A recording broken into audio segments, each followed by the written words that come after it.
భారత స్వతంత్ర పోరాటంలో పాల్గొని జైలు శిక్ష అనుభవించిన మహిళలు ఎందరో.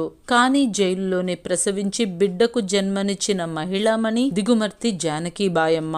1902లో నవంబర్ 30న విశాఖపట్నంలో జన్మించిన జానకీబాయమ్మ చిన్నప్పటి నుంచే సేవాభావంతో దేశం మీద ప్రేమతో పెరిగారు. చదువుకునే రోజుల్లోనే దక్షిణాఫ్రికాలో గాంధీజీ చేస్తున్న ఉద్యమాలకు ఆర్థికంగా సహాయం చేయటానికి విరాళాలు సేకరించారు. తన 13వ ఏటనే గొప్ప దేశభక్తుడైన దిగుమర్తి రామస్వామి గారితో వివాహం జరిగింది.